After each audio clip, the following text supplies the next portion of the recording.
Hi everyone, my name is Abhay and I'm an application security expert with over 15 years of security expertise with applications.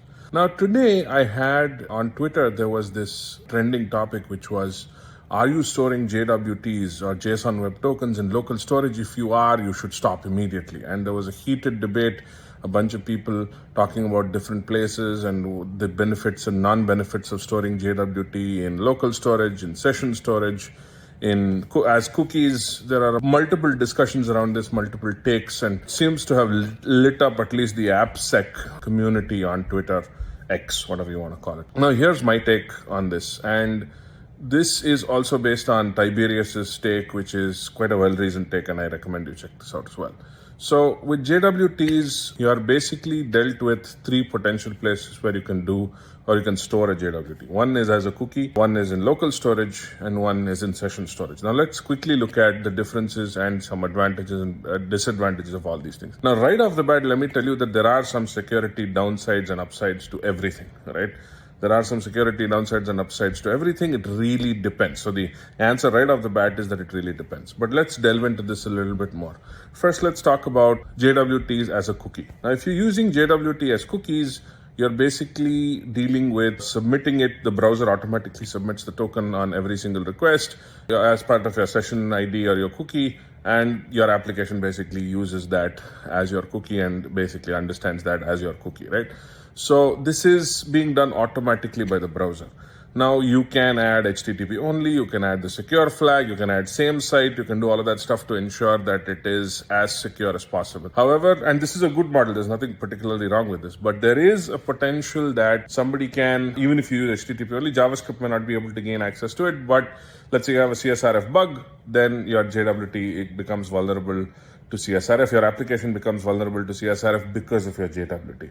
And this is especially dangerous when it comes to a lot of APIs that do not have any CSRF protection. So let's say you're having a web API or REST API in the backend, and you're submitting your JWT as a cookie, and you have not put in any kind of CSRF protection to your API because you're not expecting CSRF to happen, then this is a problem because you might have a CSRF scenario. So because your browser is going to send the cookie on every single request, which means that your JWT is being submitted on every single request. So there are some benefits to this, but there are also some downsides. Now let's look at the second scenario, which is JWT in local storage, which is generally, I've seen a lot of people talk about this as the worst possible option. I don't necessarily think so, but let me talk about the pros and the cons. Now, the pros obviously are that this is not vulnerable to CSRF because the idea here is that your application or the browser is not submitting this on every single request. JavaScript or your front end basically captures or accesses local storage and then uses the token in local storage and submits it to the server in the background, which is what happens in the case of you using local storage. Now the pros, like I said, is not particularly susceptible to CSRF, but the problem with using local storage is if you have cross-site scripting vulnerability, then you have a scenario where JavaScript can freely read the token in local storage and start making submissions. Now remember, if you have cross-site scripting, then cross-site request forgery, all bets are off, because I can do cross-site request forgery I can leverage cross-site scripting, and whatever defenses you put for cross-site request forgery are basically gone because I can use the CSRF token or whatever it is and start submitting it because I have cross-site scripting. So remember, if you have XSS, XSRF is basically a given, right? So it's kind of a chained vulnerability if you think about it. So with local storage, the pro is, one, you don't have to deal with, it's not vulnerable to CSRF specifically, or it's not directly susceptible to CSRF because you have JavaScript or the client-side code explicitly using the local storage token to submit it. Now let's look at the third option, which is session storage. Now the session storage one is an option because it is, again, per tab, not per site. So the problem is if you have an application that opens stuff in another tab, you're logged out of the application and you don't have access to the authenticated state of the application. Now this also has some pros and cons, but the idea is that you can put it either in one of these three places. Now the way I think about this problem, really from a defense perspective, is I think that you need to look at multiple factors. You need to look at the risk of your application. You need to look at the logout scenario for your application. Let's say you're using a social network or something like that. The logout may not have to be enforced like you would enforce it for a banking application. Or for another application that's more serious in nature, high risk in its nature, you might not have those kind of trade-offs that you need to make. You also need to probably make a trade-off between convenience and security to a certain extent in this particular case.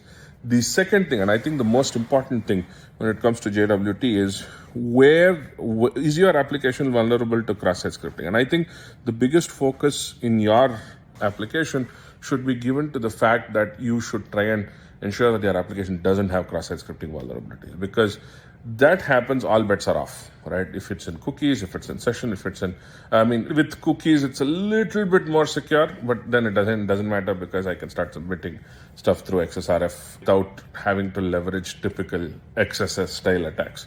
So I think the biggest thing that the industry or you should focus on, regardless of where you store it, is to negate the possibility of cross-site scripting. Right? So cross-site scripting, how to negate the possibility of cross-site scripting? First of all, do a good job of input validation, good job of output escaping, output encoding. Make sure your content security policy is pretty hardened. Make sure you use same site. Make sure you use trusted types in the front end. So these are a few things you can do to reduce or eliminate the possibility of cross-site scripting and ensure that you bring it down to a near zero state.